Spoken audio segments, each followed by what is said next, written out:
How to get the best firewood for a campfire? I'm going to tell you how right now. So a lot of people ask me, what is the best firewood for a campfire? And number one answer I can give to you, dry. Dry firewood is the best. The kind? Depends. We're going to talk about all the things that matter, what to look for. If you're purchasing firewood, you're looking for firewood, you want to cut it, you want to get it, you want to have it, we're going to talk about it right now.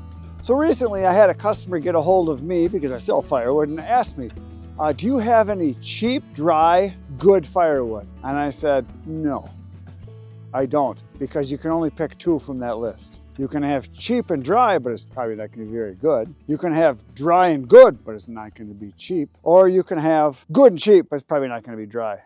So those are things that come up all the time. And a lot of people ask me, what's the best firewood I can get for campfires? Well, it depends on where you live and what kind of wood is available in your area. My area is probably going to be different, but I'm going to talk about some of the things that I see because I sell a lot of firewood for campfire wood, for backyard fire pits, for smokeless stoves, for things like that.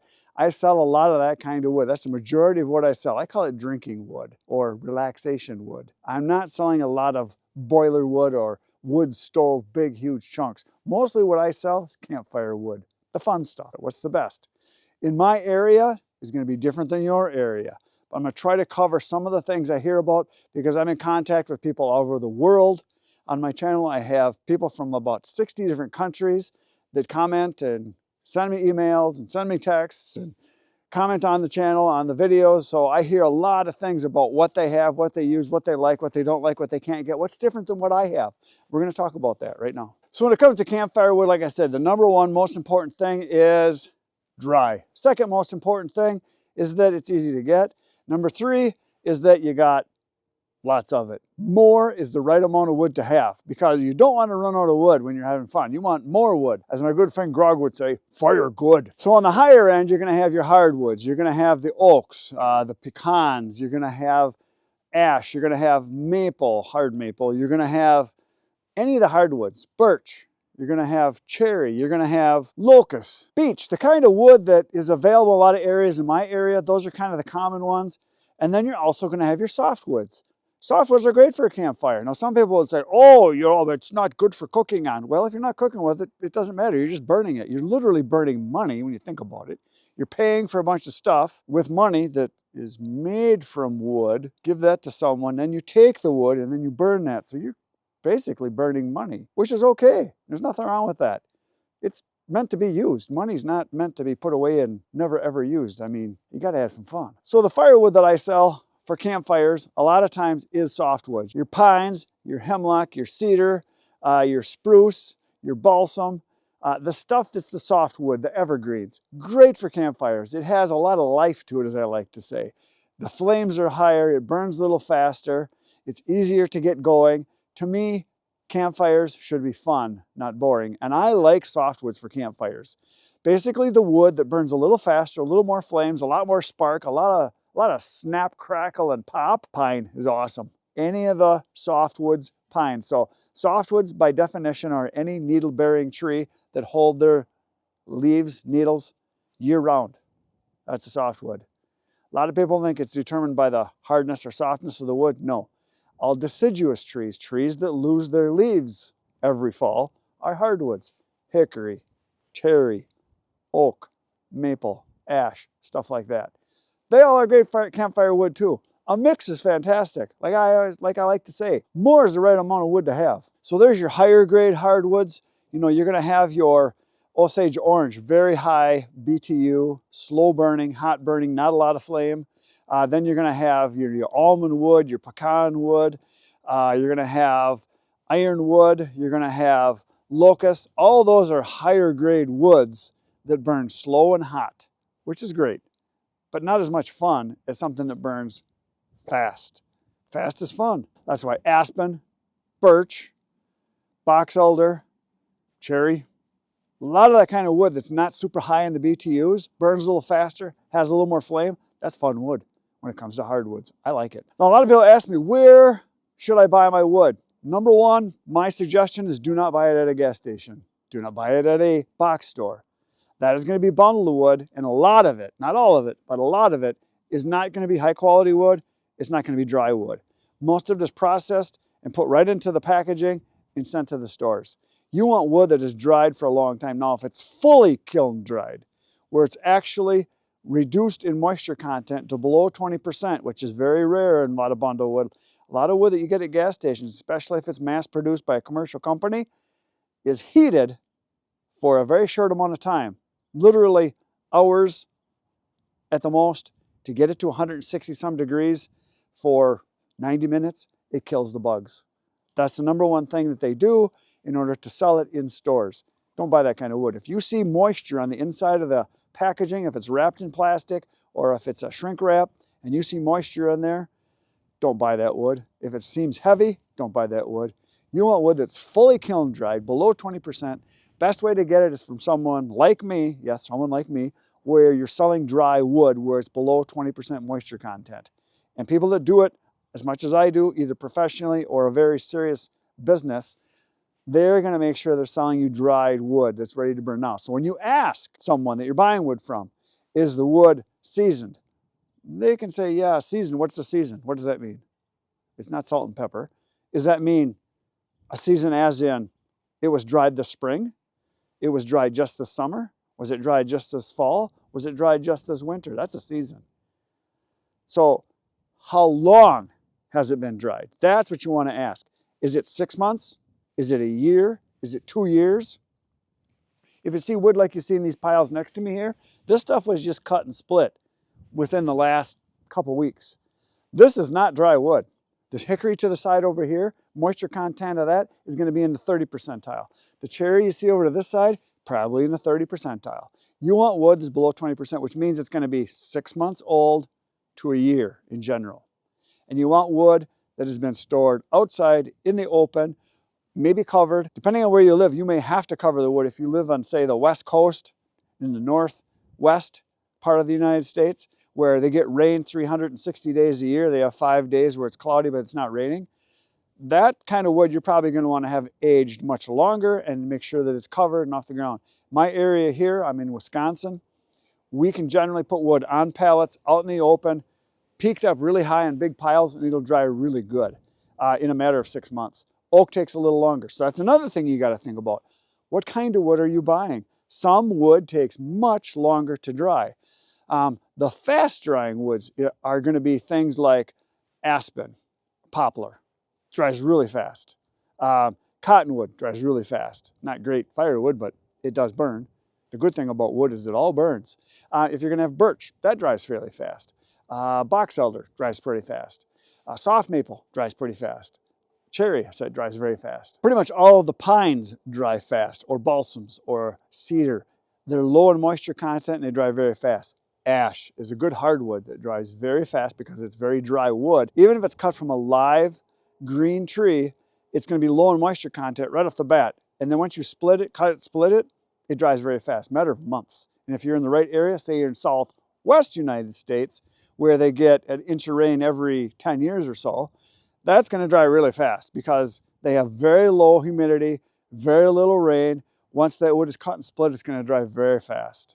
There are people on my channel that have told me, even oak, they can cut and split it, pile it, and within a matter of 3 or 4 months, it's dry and ready to burn because they get such high heat and low humidity. So if you are going to buy bundle wood, you're taking a chance. If you find a place that has good bundled wood, as in wrapped wood, they're going to buy it in 3/4 of a cubic foot or 1 cubic foot bundles that you can pick up and carry with one arm. If you find a place that's got really good stuff that burns really good, probably keep going to that place. That's what I would recommend. Better yet, buy it from someone that you can actually talk to and ask them, what kind of wood do you have? How long has it been cut and split? How long has it been drying? Is it below 20% moisture content? Is it dry and ready to burn now? So when I have someone that asks me about my wood, and when they call and say, hey, is your wood dry? Is it fully seasoned? Is it ready to burn? I tell them those 3 things. It's dry, it's fully seasoned, meaning that it's ready to burn. It's ready to burn now, and it's below 20% moisture content. That means it's not going to have a lot of smoke, whether they're burning it in their house or a fire pit. You want wood that's dry that'll burn great. Now, a lot of people that buy wood for burning in a fire pit or in a campfire, that kind of stuff, will buy it on their way to go camping or on their way to their friend's house to have a fire. So if you're stopping somewhere and someone has a fire stand, a lot of people will buy bundles, but even more people will buy what's referred to as a sleeve. It'll be a pile of wood, it'll be stacked, it'll be in a rack that is generally either a square 2x2, or it'll be a rectangle, which is 2 feet wide, 4 feet high, something like that. So you're buying a portion of a cord or a face cord or a third of a cord. And a portion of that means it could be a ninth of a full cord, it could be a sixth of a full cord, it could be a quarter of a full cord. But a lot of people don't have room to haul that much. So if they're buying it and putting it in their trunk of their car or in boxes or whatever, if they've got an SUV or truck and putting it in there, they don't want a great big huge mountain of wood that's going to go in their vehicle that they got to haul. They want enough wood for one campfire, maybe 2 or 3 if they're going for a weekend. You're going to generally want to buy, in my opinion, if you're going for a weekend, about a sixth of a cord, which is half a face cord, which is a square that's going to be 4 feet wide, 4 feet high, or at least half of that. So 2 feet wide, 4 feet high stacked. That's a bunch of wood. But if you're going to actually have some fun, you got to have wood for the fire. Now, a lot of people also will ask me, how much should I be paying for wood? Well, bundled wood, I've seen it as low as $5 for a bundle, which is, again, 3/4 of a cubic foot. So it's going to be 16-inch pieces, and it's going to be 5 or 6 pieces in there that are split down to like hand size, or all the way up to as much as a full cubic foot or a cubic foot and a half, which is a bigger, heavier bundle. Sometimes you can get deals where you buy 3 and you're going to pay less money. So a lot of people will have a deal where, say, the regular price is $8 for a bundle of wood. But if you buy 3, sometimes it'll be $20. Sometimes it'll be more. Depending on where you live, a big city, you're going to pay way more than out in the country. Out in the country, there's fewer people, more trees, wood's cheaper. In the city, lots of people, no trees, wood's more expensive. That's the rule of thumb. So when you're looking for wood, find a place that has good stuff, and if you find good stuff, keep going to that person. If you're buying your wood in your sleeves, or by the face cord, or buying the half of a face cord, or a sixth of a cord, whatever it is you're buying, price range can vary tremendously. Like I said, if there's a lot of people in your area, your wood is going to be more expensive. If there's very few people and lots of trees, your wood's going to be cheap.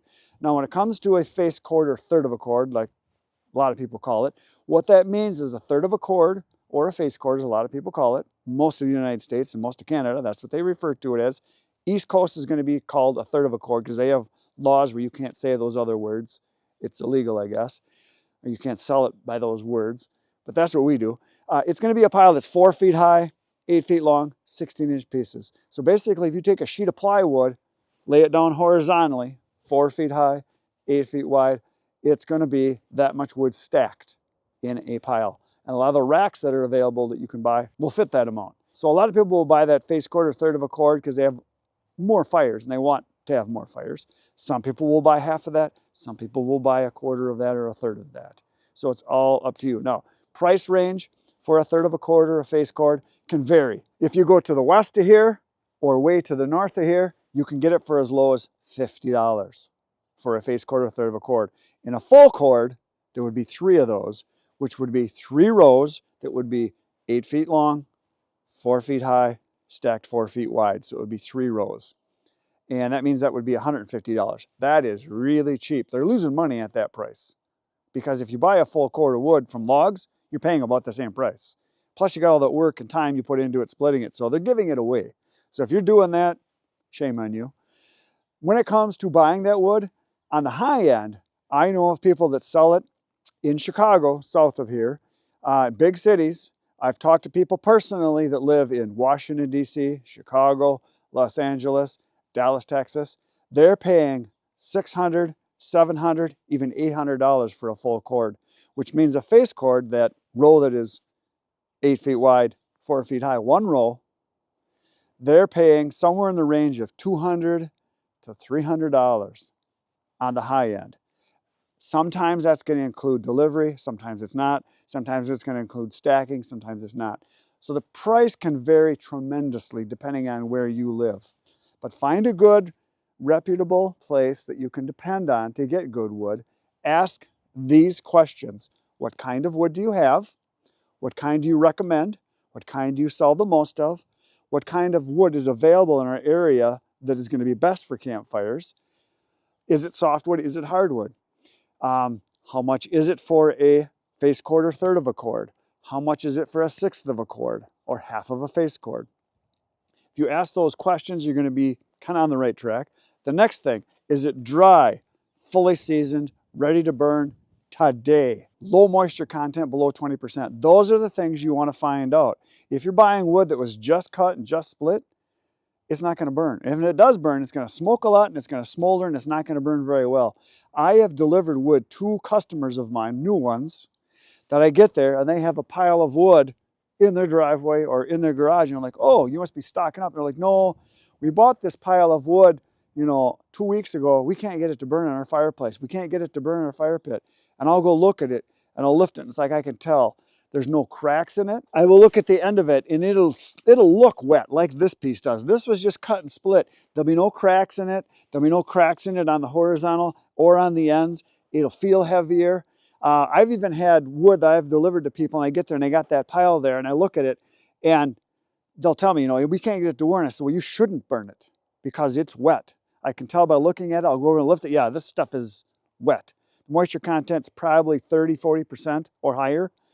And sometimes I've even seen branches on there with green leaves on it. Because it was cut from a living tree, it was just cut and split.